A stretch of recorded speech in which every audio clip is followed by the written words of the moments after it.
He called her a once-in-a-generation talent. I wrote the model. The words left like they cost him nothing. Scott stood at the center of the Harrington & Co. event space, crystal glass in hand, surrounded by Ford Wenbers and the firm's biggest client. Evelyn Rose stood 2 feet to his left, her cheeks flush pink from the attention. She was wearing the navy suit I told her looked professional on her first day. She's the real thing. Scott continued. The kind of talent that comes around once in a generation. His voice had that easy confidence he only used when he knew he was winning. I was 3 meters away, close enough to see Iva presentation still glowing on the Here projector screen behind them.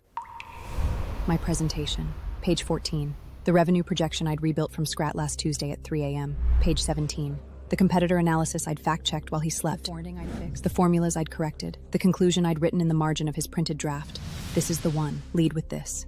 He had. One of the board members, Patel, the quiet one who always read the footnotes, glanced in my direction. He'd worked with me on the Harrington quarterly reports for 3 years. He knew my work. He knew my voice in a document.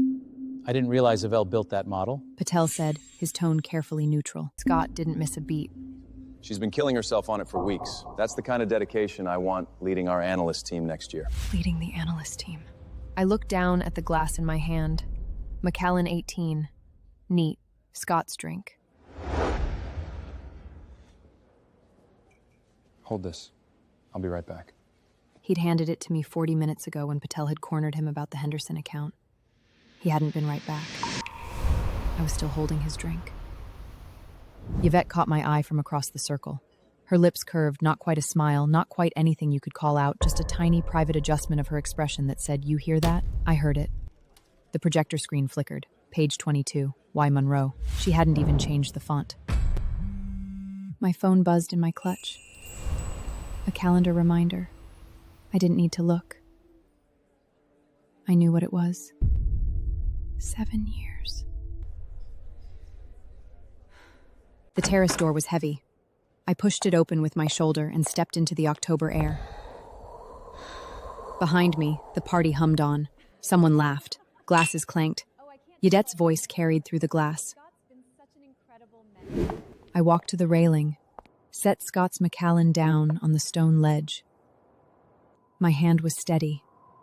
That surprised me. The door opened again. Heels on stone. Light. Confident. You disappeared. Yvette. She closed the terrace door behind her. The party noise cut off like someone had thrown a switch. I just needed air. I didn't turn around, I said. She walked up beside me, close enough that I could smell her perfume. Something expensive. Something I'd pointed out at SAF's 3 months ago, and Scott had said was too mature for you. It's a lot, isn't it? All this. I said nothing. The model really came together nicely. She leaned her elbows on the railing, looking out at the Manhattan skyline. Her profile was calm, relaxed. I was just trying to help, you know? When I reworked it. Rehurt. She'd changed the title slide in her own typos. That was it. I should be thanking you, really, she said. Her voice was warm, almost kind. You laid the foundation, I just made it presentable. She turned her head then, looked at me, and smiled. Not the nervous, self-deprecating smile she wore around Scott, not the eager-to-please smile she gave the board members. This one was different. This one knew exactly what she'd done. It's not my fault he liked my version better. Maybe if you'd presented it with some actual confidence, he would have noticed you. The door behind us opened again. Male voices spilled out. Patel and the HRVP, Henderson. They'd stepped just outside, not seeing us in the shadow near the railing's edge. Hyatt intern bonus tier. Approved this morning. Good. Scott's voice answered. I went cold. We need to lock her down early. Talent like Ibbles doesn't stay on the market long. I looked down at my hands. My nails had left crescent-shaped marks in my palm. I couldn't feel them. I don't know how long I stood there. Yavi left first. A soft laugh, a brush of her hand on my sleeve. Enjoy the party, Willa. And then she was gone, back through the terrace door, back into the warmth and the light in Scott's orbit. I picked up the Macallan. Drank it. It burned going down. Good.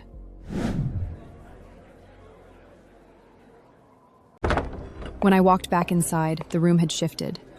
More people. Louder.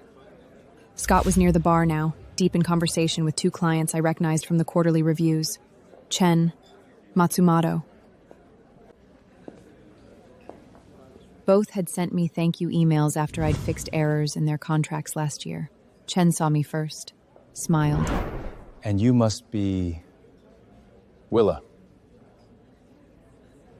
She helps out with some admin stuff. Admin stuff. Matsumoto nodded politely, his interest already fading. I was nobody. A pair of hands that fixed commas. So what do you do for the firm? Chen asked me directly. He was that kind of person. Noticed the people at the edges. I opened my mouth. Weil's not really career-driven. He slipped his phone into his pocket and smiled at Chen, the easy, confiding smile of one professional to another. She's happier at home. Some people just aren't built for the grind, you know? He said it like a compliment, like he was protecting me from something I couldn't handle. My mouth closed. Chen's expression flickered. Just for a moment. He glanced at me, then back at Scott. Then he changed the subject. I'll get more champagne. No one stopped me. I walked toward the bar. My back was straight. My heels didn't wobble. I could feel Scott's gaze on me for maybe half a second before he turned back to Chen and started talking about the Henderson account. My phone buzzed again. The Yenshini's Misho controlled I Swin Disin. I pulled it out. The calendar reminder glowed on the screen. 7 years. Today, October 14th. The day I'd withdrawn from Wharton. The day I'd chosen him over my degree. Over my professor's disbelieving silence. Over everything I'd planned for my life. 7 years of admin stuff. 7 years of admin stuff. 7 years of 3 a.m. model revisions. 7 years of holding his drink while he introduced my replacement as a generational talent. He hadn't mentioned it. He hadn't mentioned it once all day. I put my phone away, kept walking. The champagne table was 10 feet ahead. White linen, crystal flasks catching the light. I didn't make it there. My feet stopped. I stood in the middle of the Harrington and Co. event space, surrounded by people who didn't see me, and I thought, oh, just that. Oh. The presentation was still glowing on the screen when Yvette walked back to the front of the room. Someone had dimmed the lights further, for ambiance. Scott stood near the projector, his posture loose, his smile proviade. He looked like a man watching his protégé ascend. I stayed near the bar. I hadn't moved since All right, everyone. Yvelle's voice was breathy, the way it always got when she was about to perform. I know it's late and you've all been so patient, but I wanted to walk through the model quickly. For those who haven't seen it, She clicked to page 17, the revenue projection. My revenue projection. The one I'd rebuilt after Scott's first draft had used growth assumptions from 3 years ago. The one I'd cross-checked against 6 quarters of actuals and 4 competitor filings. The one I'd finished at 3:14 a.m. while he slept in the next room. Yvette talked. She talked about market tailwinds and conservative upside cases. Her sentences started strong and then drifted, the way they did when she didn't fully understand what she was saying. She mispronounced EABDA twice. No one corrected her. Scott was nodding like she was delivering gospel. Then she hit page 22. The formula error. I'd left it there deliberately. A small thing, a growth rate that pulled from Q3 2019 instead of Q2 2019. Anyone who'd actually built the model would have caught it. I'd caught it. I'd fixed it at 4 a.m., hands shaking from too much coffee, and then, just before sending, I'd reverted it. I don't know why. A test. A tiny, pathetic test. She didn't catch it. And as you can see here, we're projecting a 12%. That's interesting. Patel's voice cut through the room. He was squinting at the screen. Where did that Q3 number come from? I thought we were anchoring to Q2. I'm sorry? Page 22, the growth rate. You're pulling from Q3 2019, but the model methodology says Q2. Could you walk us through your methodology on page 17? I'm curious how you arrived at that figure. Silence. Yvette's mouth opened, closed. It's a standard approach. What Yvette means is that the model went through several iterations. She's been so deep in the numbers. I'm not surprised the versioning got a little... Which version is this? Yvette looked at Scott. Scott looked at the screen. I picked up my clutch. It's fine. Yvette said quickly, her laugh too high. I can pull the version history and clarify everything tomorrow. It's been a long night. Of course. His eyes found mine across the room. Just for a second. He knew. I walked toward the exit. The carpet was thick and soft under my heels. No one stopped me. No one said my name. Scott was already guiding Yolanda towards a different group of board members, his hand hovering behind her back like she needed steering. The elevator doors opened. I stepped in. They closed.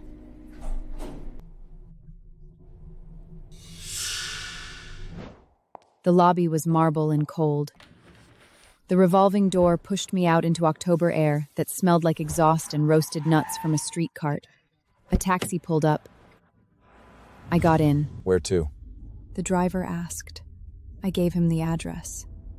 Our address. His address. The apartment where my name wasn't on the lease.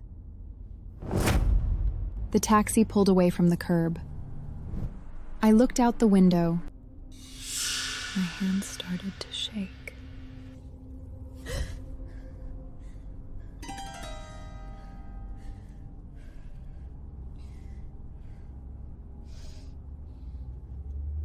I pressed my hands against my knees. The taxi hummed over the Manhattan Bridge. Lights streaked past. Brooklyn, the East River, a blur of headlights and taillights and lives that weren't mine. My fingers were white at the knuckles. I pressed harder. The fabric of my dress was smooth and expensive. Scott had bought it for me. For occasions like this, he'd said. I pressed until I felt bone. 3 seconds. Then I let go. My hands were still now. Not steady, just still. Like something inside me had been screaming and suddenly stopped. I pulled out my phone, opened my contacts, scrolled past Scott, past that name. When had I even saved her number?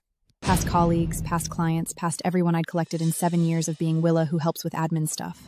The name was still there. Margot Aldridge. I hadn't called it in 7 years. I'd left her class mid-semester, left her mentorship, left the research project we'd been building together, the one that would have become my thesis, my calling card, my career. I told her I was in love, that I'd found something more important than models and markets. She'd listened. She hadn't argued. You're sure? I'm sure.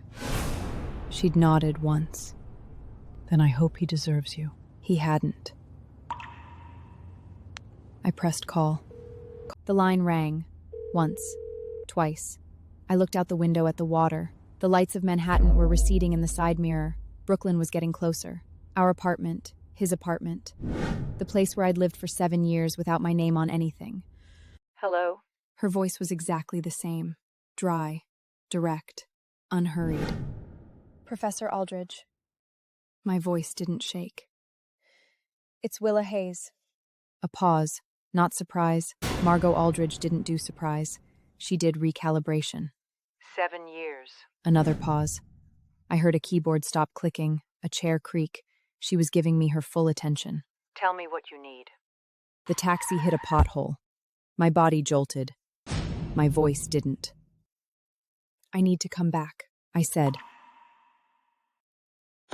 Silence. Then. I have a 7 a.m. tomorrow. Coffee, my office. I'll be there. Willa, Yes. Stray Nation is driver. You waited 7 years. It wasn't a question. I didn't answer. Don't wait another 7 hours. 7 a.m. Don't be late. The line went dead. I lowered the phone. The screen glowed with the call duration, 43 seconds. 7 years, and it had taken 43 seconds to start unraveling them. The taxi turned onto our street. His street. The brownstone was dark except for the hallway light he always left on, forgetting to turn it off. I'd reminded him 100 times. Yvel had probably never reminded him of anything. I paid the driver. Got out. Stood on the sidewalk looking up at the window that wasn't mine. Tomorrow, 7 a.m. Margot's office. I walked inside. 3 months later, I was in the kitchen when Scott came down. Our kitchen. The one I'd repainted myself 2 summers ago while he was in Singapore closing the Vanguard deal.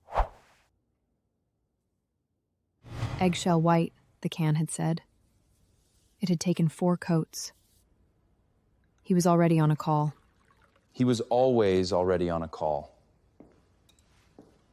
No, I agree. Let's circle back after the analyst call.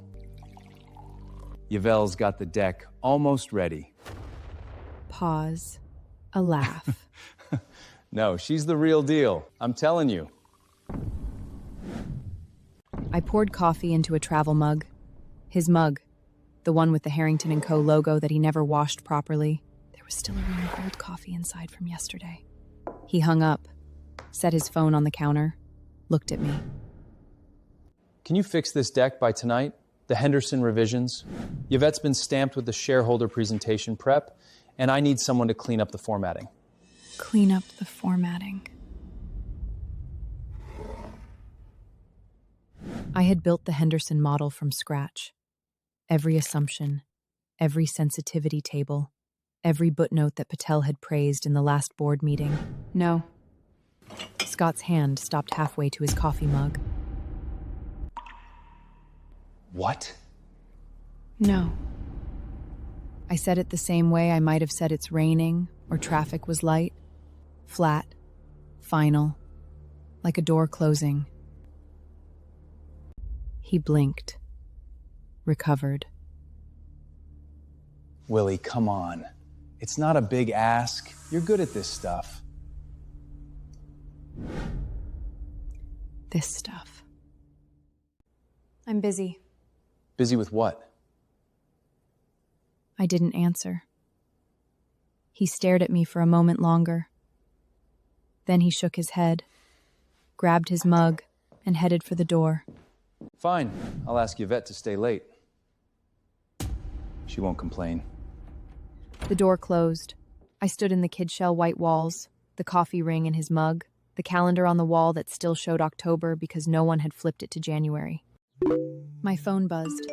Margot Oldrell document signed. Welcome to the fund. Your office is ready when you are. I typed back, next week. I have one more thing to finish here. Mardo, the Henderson model?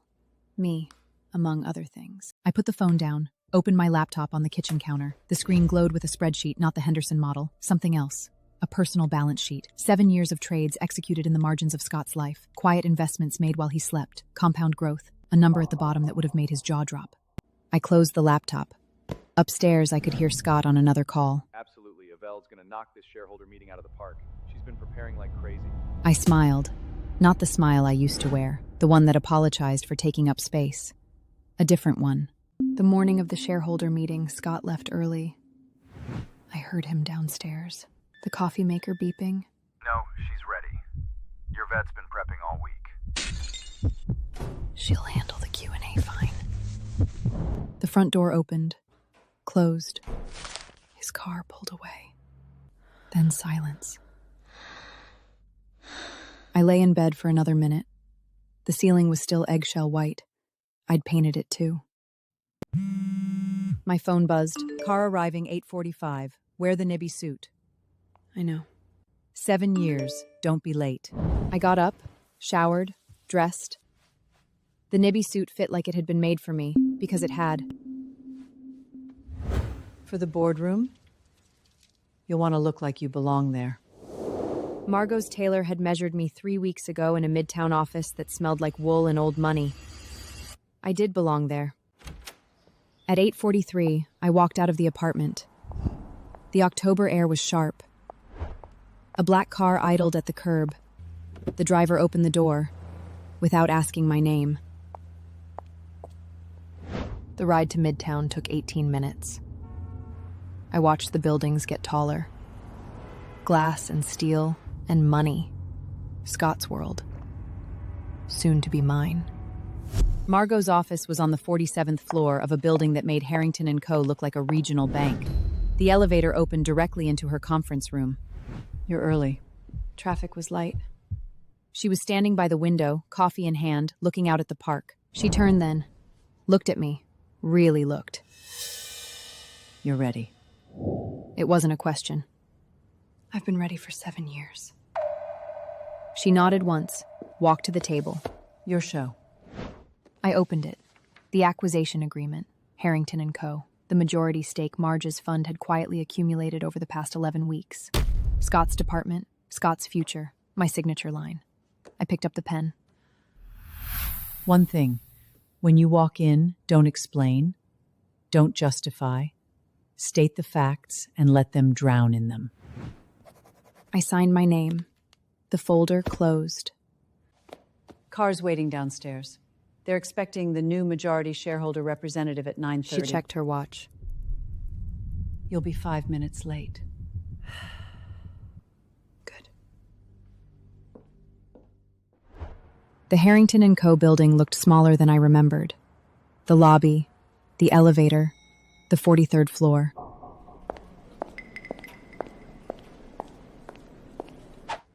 The receptionist, Lena, who'd once asked me if I was Scott's assistant's assistant, blinked when I walked past her desk. Ma'am, do you have an... I didn't stop. The boardroom doors were tall and oak and heavy. I pushed them open. Inside, the room was already seated. Scott at the far end, mid-sentence, his hand gesturing toward one Druidliv who stood to his right. The belle was wearing a new suit. Her hair was different. She looked nervous, excited, ready to impress her 4 other future boss. Scott's voice stopped. Every head turned. I walked to the empty chair at the head of the table. The one they'd left for the new shareholder rep. I sat down. Scott's mouth opened, closed, opened again. Willa.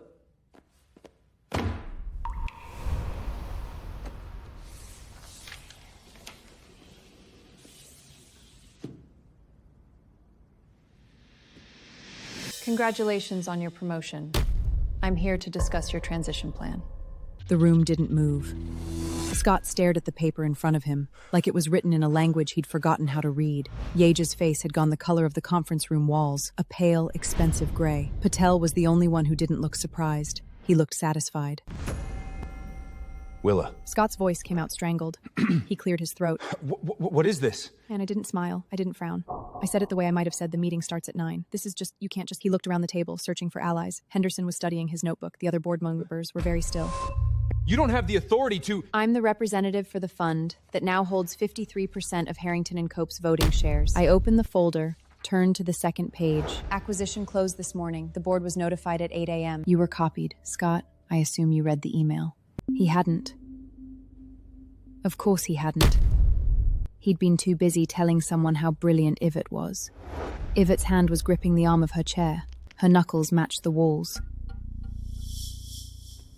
Now, I turned to the third page. The transition. Effective immediately, the fund will be conducting a full review of all personnel and practices in the MNG division, starting with a review of recent work product. I pulled out a 4th page, a screenshot, the file properties of the model Yvette had presented 3 months ago. Created by Willa Hayes. Created October 12, 3:14 a.m. Yvette Monroe. Last modified by October 47 p.m.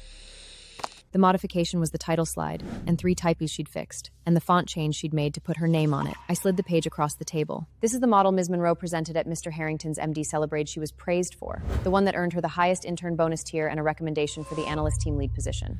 Yivi opened her mouth. I wouldn't. She closed it. Patel picked up the page, studied it, put it down. Interesting. Henderson leaned over, looked at the screenshot. His face shifted through 3 expressions I couldn't quite name, before settling on something careful and closed. Scott reached for the page. His hand stopped halfway. There's been a misunderstanding. Yvette worked on that model. She and Willa collaborated. Did she? I pulled out a 5th page. The version history. Every change, every timestamp, every keystroke logged by the firm's own document management system. The only contributions Ms. Monroe made were changing the title slide to include her name and correcting 3 of her own typos. The rest was my work. Uncredited, unpaid, and presented by you, Scott, as generational talent. The words hung in the air. Scott's face was pale now, too. I turned to Yvette. Page 17. The revenue projection. Walk me through it. Yvette didn't answer. The room was very quiet. I could hear the HBF humming. Someone's pen clipped. Henderson shifted in his chair, and the leather made a sound like a held breath. Page 17. I said again. My voice was calm. I wasn't angry. I wasn't anything. The revenue projection. You presented it as your work. I'd like you to walk us through your methodology. It's based on the market trends. Which trends specifically? The sector growth rates from the industry report. Which reports? I asked. Which page numbers? Her mouth opened. Nothing came out. The model pulls growth assumptions from 6 quarters of Harrington actuals and 4 competitor filings. The competitor data came from their Q2 earnings transcripts. Pages 14 through 22 of each. The Harrington data required reconciling 3 different accounting treatments across the energy and healthcare verticals. It took 11 hours. I know because I did it. I let the silence sit. If you had done the work, you would know that the Q3 2019 figure on page 22 was an error I deliberately left in the draft you stole. A test. Anyone who'd actually built the model would have caught it immediately. I looked at her. You didn't catch it. You presented it to the board with my error still in it. And when Mr. Patel asked you about methodology, you couldn't answer. Patel nodded slowly. He was writing something on his notepad. Yvette's lower lip trembled. I was just trying to help. I thought we were collaborating. Willa never said... You never asked. Her face crumpled. The tears came. Real ones, this time. I'd seen her fake cry twice before. Once when she'd missed a deadline and blamed IT. Once when she'd needed Scott to stay late review her work. Those tears had been pretty. Controlled. These were ugly. Panicked. Scott! Tell them! You knew I was working on it! You knew! Scott looked at her, then at me, then at the board. I feel mislaid. The words landed like a slap. Yvelle's face went slack. The tears kept coming, but something behind them stopped, switched off. Henderson cleared his throat. I think we should take a brief recess. HR should be present for the remainder of this discussion. That won't be necessary. I stood up. I've seen what I needed to see. The fund will submit its personnel recommendations within the week. I looked at Yvette. You should pack your desk. I walked toward the door. My heels were quiet on the carpet. At the threshold, I stopped, didn't turn around. Scott, the Henderson model remissions you asked me to clean up, I finished them. They're in your inbox. You'll want to review them before the analyst call. I left. The door closed behind me with a soft click. I was halfway to the elevator when I heard the door open behind me. Willa. Scott's voice. I kept walking. Willa, wait. Please. The please almost stopped me. 7 years, and I could count on one hand the times Scott Harvey had said please. He didn't need to. People waited for him. I reached the elevator, pressed the button. His footsteps caught up. Fast. Desperate. The Scott I knew didn't hurry. He arrived. This is insane. He stepped between me and the elevator doors. His face was flushed. His tie was slightly crooked. He'd been pulling at it. You can't just walk in here and what was that in there? That wasn't you. Wasn't it? No. The Willa I know she doesn't ambush people. She doesn't humiliate. Ivro. What? You were about to say she doesn't humiliate Ivro, but you caught yourself. He ran a hand through his hair. The gesture was so familiar it ached. In a place I'd thought I'd numbed. I was going to say she doesn't humiliate anyone. That's not who you are. You don't know who I am. You never asked. That's not fair. No. It's not. The elevator arrived. Doors opened. I didn't move. Scott exhaled hard, shifted tactics. I'd seen him do this with clients. The quick recalibration when one approach failed. Okay. I handled things badly. I should have credited you. I should have... He stopped. I know when you start there, it's about go good more and continue it. Started over. Yvette took advantage. I see that now. She manipulated the situation. She presented my work. You praised her for it. She didn't force you. I made a mistake. One mistake. His eyes found mine, held them. 7 years, Willa. We've built a life together. Doesn't that mean anything? 7 years. The calendar reminder, the McCallalin in my hand. She's happier at home. The empty coat hook where my photo used to hang. Admin stuff. 3:14 a.m. And he never once I looked at why him, I was still awake. At the face I'd loved, the face I'd trusted, the face that had smiled while erasing me. I'm done. I said it the way I'd said no 3 months ago. Flat. Final. A door closing. His expression flickered. Confusion. Then something that looked almost like fear. You can't just, after everything... I stepped around him. Into the elevator. Willa, please. We can fix this. Tell me what you want. I'll do anything. I turned, looked at him through the closing doors. I wanted you to see me. The doors shut. I watched the floor numbers descend. 43, 42, 41. My reflection in the polished steel was calm, still. I waited for the tears, for the shake in my hands, for anything. Nothing came. He'd used up all my anything. The elevator kept descending. Scott didn't follow.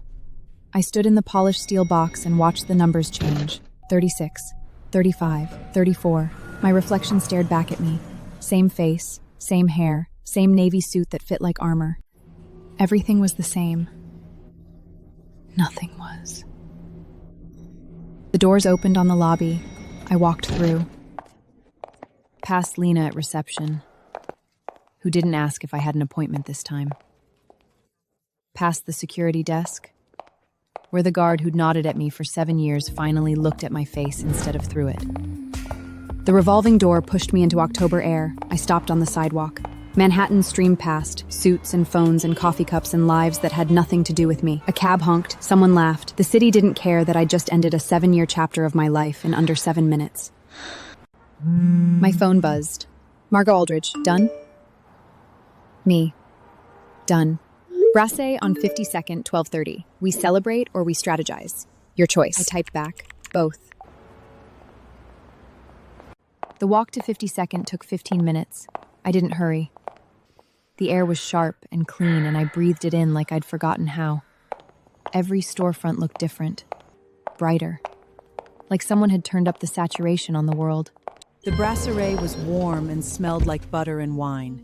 Margot was already at a corner table, 2 glasses of champagne waiting. You're smiling. I'm not. You are. It's small, but it's there. Drink. You've earned it. I drank. The bubbles hit my throat, cold and sharp and good. What happens now? Now? Margot leaned back. Now you decide what you want. Not what Scott needs. Not what the firm expects. What you want. I looked out the window. The city moved past, indifferent and alive. Somewhere 43 floors up, Scott was still standing in that boardroom. Or maybe he'd gone back to his office. Maybe he was staring at the Henderson rescissions I'd left in his inbox, finally reading the footnotes I'd written in the margins. I didn't care. The realization landed softly. Not like a blow. Like a breath. I didn't care what he was doing. I didn't care if he was sorry. I didn't care if he wasn't. Willa. Margot was watching me. Where did you just go? Nowhere. I picked up my glass again. I just got back. Yvette Monroe packed her desk on a Thursday. It took her 23 minutes. I know because I watched from Margot's office, 47 floors up and 12 blocks over, through the building's security feed that Margot had requested for transition documentation purposes. She started with the photos, the ones of her and Scott at the firm retreat, his arm around her shoulders, both of them laughing. She stared at that one for a long time before dropping it in the cardboard box. Then the awards. Rising Star Intern Q3. A certificate Scott had signed himself. She crumpled that one, smoothed it out, put it in the box anyway. No one helped her. The other analysts kept their heads down, focused on their screens. When Yvette passed Chen's desk, he suddenly became very interested in a spreadsheet. Matsumoro found a reason to be on the phone. Even the interns who'd once fought to sit near her at lunch had somewhere else to be. She stopped at Henderson's office. The door was closed. She knocked, waited. It didn't open. The elevator ride down was the longest part. She stood in the corner, clutching her box, while 3 junior analysts got on at 32. They saw her, looked away, got off at 28 without saying a word. The lobby, the revolving door, the sidewalk. She stopped there, just outside the building, the box in her arms, her phone buzzing with notifications she wasn't reading. I zoomed in on the security feed. Her face was blank, not sad, not angry, just empty. Her phone screen was visible in the camera angle. A notification scrolled past. You have been removed from Wharton LNUC. Another. Yvette Monroe is no longer a member of Harrington Analyst class. She looked up at the building. 43 floors of glass and steel. Scott's window was dark. He wasn't in his office. Maybe he was still in the boardroom. Maybe he'd gone home. Maybe he was somewhere trying to figure out how to explain all of this to the compensation committee. It didn't matter. Yvette shifted the box in her arms, started walking, west, toward 8th Avenue, away from the firm, away from the life she'd tried to steal. She passed a garbage can at the corner, stopped. For a long moment, she just stood there. Then she reached into the box, pulled out the photo, the one of her and Scott, looked at it one more time, dropped it in, walked away. I closed the security feed. Margot was watching me from across her desk. Feel good? I thought about it. No. She raised an eyebrow. It doesn't feel like anything. I said. That's the good part. Scott Harrington stayed late at the office that night. Not because he had work. The Henderson revisions were done. I'd finished them. They sat in his inbox, clean and precise, every formula checked, every footnote in place. He'd opened the document 3 times, closed it 3 times. Hadn't changed a word. There was nothing to change. The cleaning crew came through at 9. He nodded at them. They nodded back. The vacuum hummed down the hallway and faded. Then silence.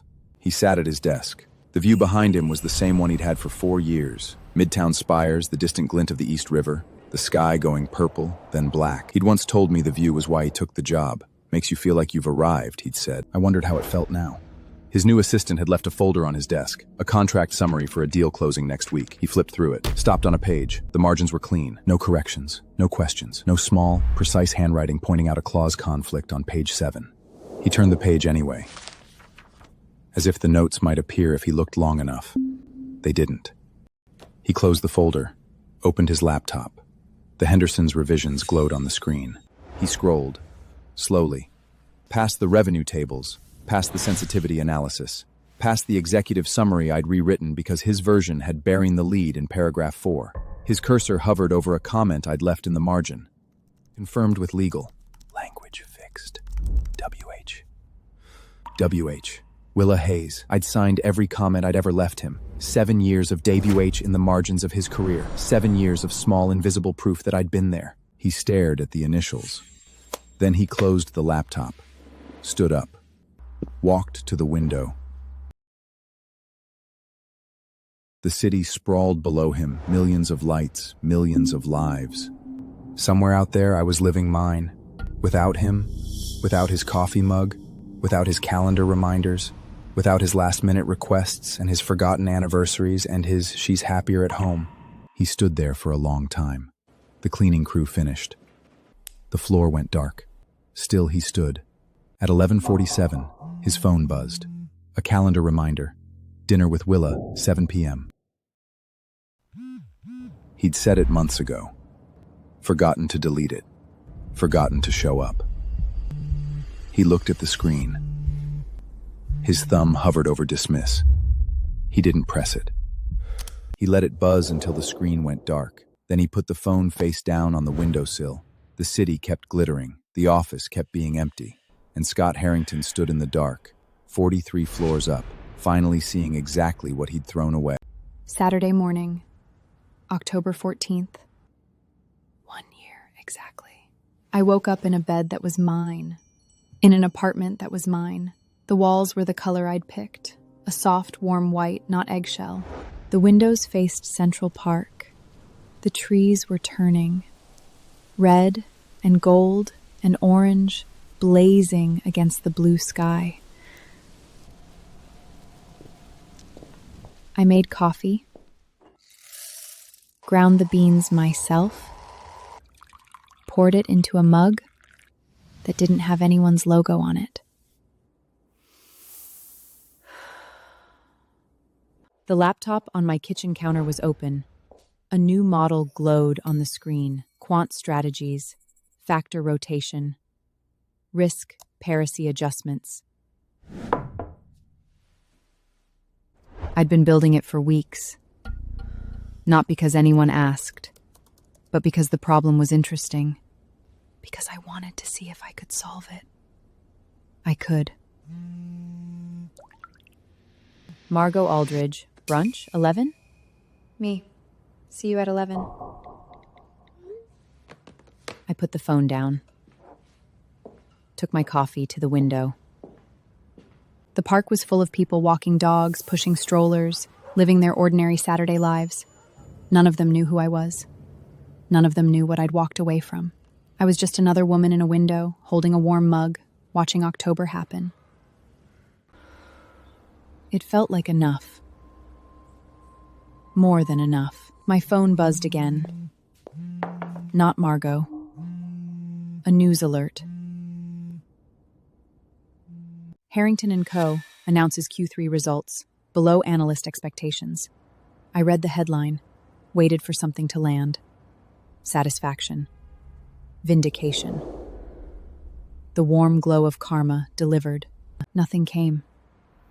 Scott's problems weren't my problems anymore.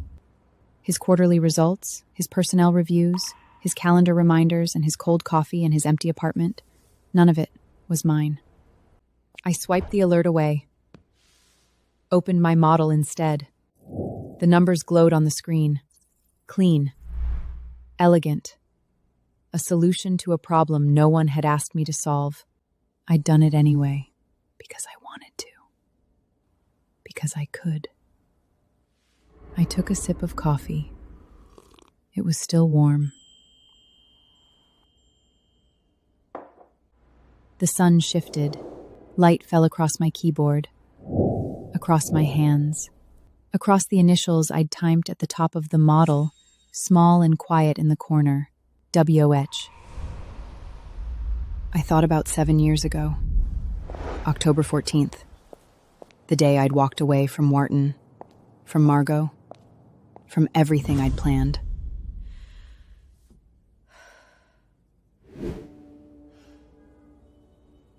I thought I was choosing love. I thought I was choosing him. I wasn't. I was just choosing the long way back. The coffee was warm. The park was gold. The model was mine. I was mine.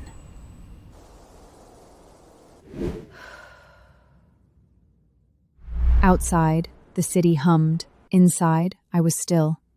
Not frozen, not waiting, just here, in my apartment, in my life, in the quiet center of everything I'd built without him. I smiled. Not the old one. Not the one that apologized for taking up space. The new one.